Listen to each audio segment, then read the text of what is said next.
अस्सलाम वालेकुम नाज़रीन, पल पल न्यूज़ में आप सबका खैर मकदम है। मैं हूं आपका दोस्त नदीम अख्तर और आज तारीख है 17 जुलाई। मिडल ईस्ट की 10 बड़ी अहम खबरों के साथ मैं आपके सामने हाजिर हूं, जहां हम बात करेंगे इराक में अमेरिकी तेल अड्डे पर ड्रोन हमले से लेकर गजा में मार्कवा टैंक की तबाही, एलाद पोर्ट की बंदिश और ईरान, सीरिया, तुर्की, जर्मनी के दरमियान बढ़ती तनाफुर की हर खबर आपको मिलेगी सच, सबूत और साफ लहजे में। तो चलिए शुरुआत करते हैं आज की खबरों का सिलसिला, जहां पहली खबर अपनी स्क्रीन पर देख रहे हैं। इराक के दोहुक में अमेरिकी नफ्ती अड्डे पर ड्रोन हमला। नाज़रीन, इराक के शहर दोहुक से एक बड़ी खबर सामने आ रही है, जहां हैंड ऑयल फील्ड, जो कि अमेरिका से वाबस्ता एक नफ्ती अड्डा है, उसे एक बार फिर ड्रोन हमले का निशाना बनाया गया। मकामी ज़राए के मुताबिक इस ड्रोन हमले में तेज धमाके की आवाज़ सुनाई थी और चंद ही लम्हों में पूरे इलाके में धुआं फैल गया। अब तक किसी गिरोह या तंजीम ने इस हमले की जिम्मेदारी नहीं ली है, मगर शक है सुई उन्हीं ग्रुप्स की तरफ जा रही है जो अमेरिकी मौजूदगी के खिलाफ इराक और शाम में लगातार जद्दोजहद कर रहे हैं। नाज़रीन, इस हमले ने एक बार फिर यह साबित कर दिया है कि अमेरिका और उसके इत्तेहादियों के लिए मिडल ईस्ट अब महफूज नहीं बचा। काबिल गौर बात यह है कि इजराइल गजा जंग के बाद से इराक, सीरिया और यमन में अमेरिकी बेसिस पर हमलों में तेजी आई है। क्या ये एक नई इनकलाबी लहर की आहट है या फिर मिडल ईस्ट में अमेरिकी हेजमनी का खात्मा करीब है? वहीं आप दूसरी खबर देखें, गजा में सराया अल कुदूस का रिटर्न टू सेंडर ऑपरेशन चालू हो चुका है। नाज़रीन, गजा के जैतून इलाके से एक शदीद और हैरानकुन कार्रवाई की तफसील सामने आई है, जहां इस्लामी जिहाद की ब्रिगेड सराया अल कुदूस ने इजरायली फौज के मार्कवा टैंक पर एक घातक हमला किया। इस हमले को उन्होंने रिटर्न टू सरेंडर ऑपरेशन का नाम दिया, जिसमें अमेरिकी और इजरायली फौज की ही बनाई गई एंटी टैंक माइंस को दुश्मन के खिलाफ इस्तेमाल किया गया। ये माइंस पहले ही गजा की सरजमीन में दफन थी, मगर अब उन्हें प्रेशर प्लेट डिनोटर से दोबारा जिंदा किया गया और मार्कवा टैंक को जैसे ही सामने लाया गया, एक जोरदार धमाके से उसे रद्दी बना दिया गया।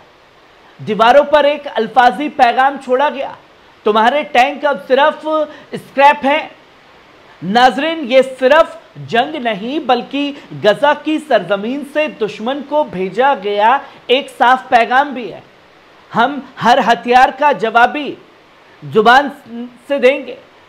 17 जुलाई शाम ये जब हमला हुआ तो एक बार फिर इस्लामी जिहाद की ताकत और हिकमत अमली को बेनकाब कर दिया गया है और 16 तारीख की शाम को यह हमला हुआ।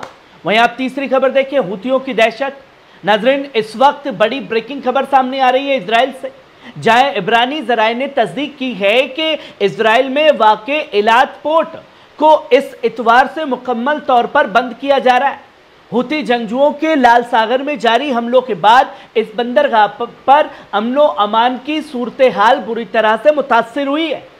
अब तमाम कारोबारी और माल बोझ उठाने वाले ऑपरेशंस को मुअत्तल करने का फैसला किया गया।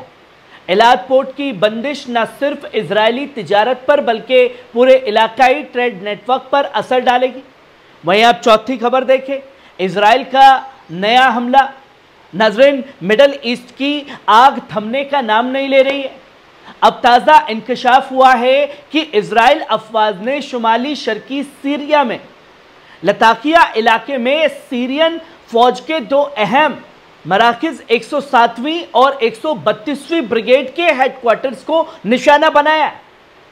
मकामी ज़राए के मुताबिक इन हमलों में कई बारूदी धमाके हुए और इन दोनों मिलिट्री अड्डों को भारी नुकसान पहुंचा है।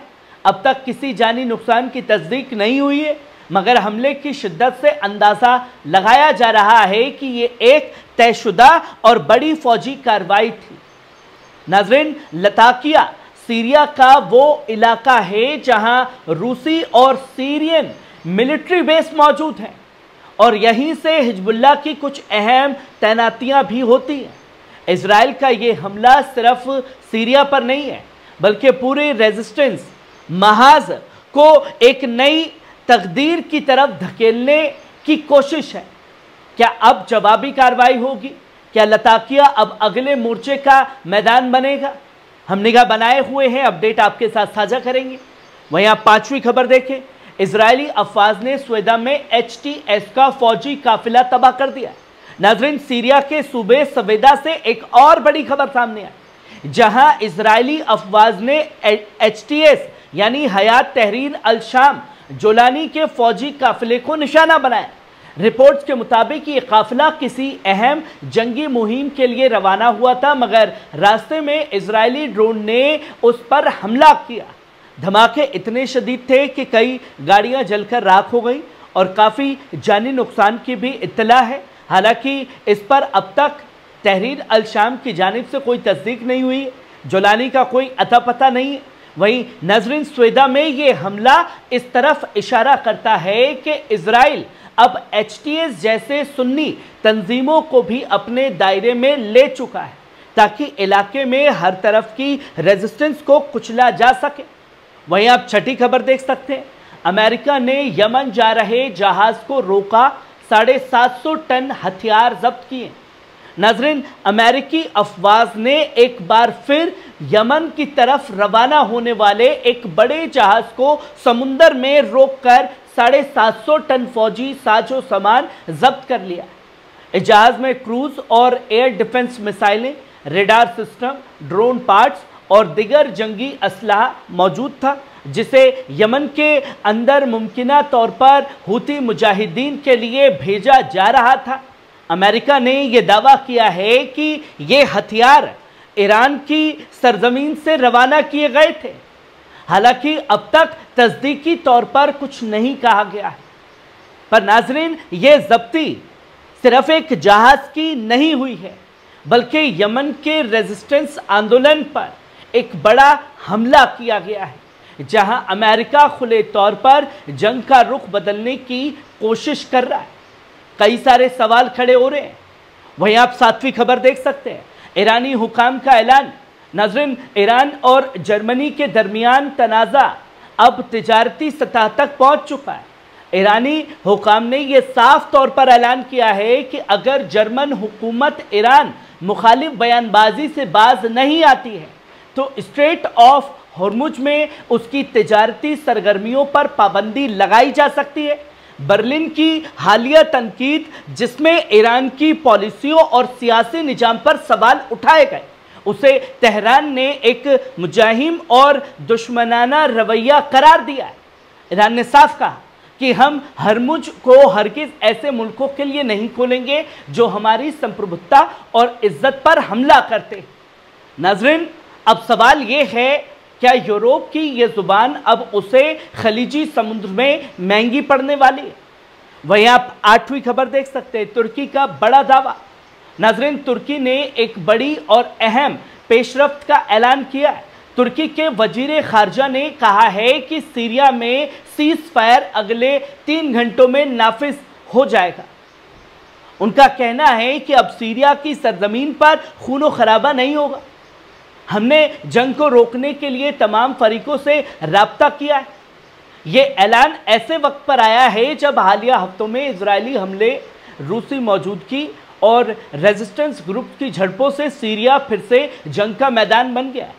नाजरीन, लोगों को उम्मीद थी कि तुर्की कोई बड़ा स्टैंड उठाएगा, क्योंकि जोलानी को लाने वाला रसब तैयब एर्दोगन, और जब जोलानी के मिलिट्री बेसिस को तबाह किया जा रहा है, उसके दफ्तर को, उसके महल को उड़ाया जा रहा है, तो उम्मीद थी कि तुर्की कूदेगा इस जंग में, पर तुर्की तो सरेंडर करता हुआ दिखाई दे रहा है। वहीं आप 9वीं खबर देखें, सीरिया के जुनूबी सूबे सवेदा में तेज होती झड़पों और अस्करी तनाज़े के दरमियान SDF यानी कुव्वते सूरिया अद के सरबरा मजलूम आब्दी ने एक अहम बयान जारी किया है। उन्होंने कहा है कि स्वेदा से हमारी कुव्वत को बार बार महफूज रास्तों की दरख्वास्त मिल रही है, ताकि आम नागरिकों को जान बचाकर निकलने का मौका दिया जा सके। मजलूम आब्दी ने ये जोर दे करके कहा है कि औरतों और बच्चों का कत्ल और दीनी शायर पर हमला ये सिर्फ इंसानियत नहीं है बल्कि सीरियाई अवाम की मुश्तरका अकीदत के भी खिलाफ है। उन्होंने मुतालबा किया है कि इन जालिमाना हमलों को फौरन रोका जाए और जिम्मेदार अनासिर को कटघरे में लाकर खड़ा किया जाए। नाज़रीन, ये लगातार सवाल खड़े हो रहे हैं। उन्होंने ये भी कहा कि सीरिया इंतकाम से नहीं बैठक से उठेगा। वहीं आप 10वीं और आखिरी खबर देख सकते हैं, ईरान का ऐलान, सीरिया के साथ हमेशा खड़े रहेंगे। नाज़रीन, ईरान के वजीर खारजा अब्बास अराक्ची ने इजरायली हमलों पर सख्त रद्द अमल का इजहार किया है। उन्होंने वाजे किया है कि ईरान सीरिया के इख्तियार आलिया और उसकी सरजमीन की सलामती का हर कीमत पर दिफा करेगा और हमेशा सीरियाई अवाम के साथ खड़ा रहेगा। एक ताज़ा ट्वीट में अराक्ची ने इजराइल को वहशी निजाम करार देते हुए कहा कि वो किसी सरहद को नहीं मानता और सिर्फ एक ज़बान समझता है, जंग की। उन्होंने साफ तौर पर पूछा, अब अगला हमला किस राजधानी पर होगा। नाज़रीन, अराक्ची ने इलाकाई और आलमी बिरादरी से इस सरेआम तजावुज़ के खिलाफ इत्तेहाद की अपील की है, जिसकी तस्वीरें लोगों के सामने आ रही हैं। नाज़रीन, ये थी आज की मिडल ईस्ट की 10 बड़ी अहम खबरें। आपको कैसी लगी कमेंट बॉक्स में आकर के अपनी राय ज़रूर दीजिएगा। शुक्रिया।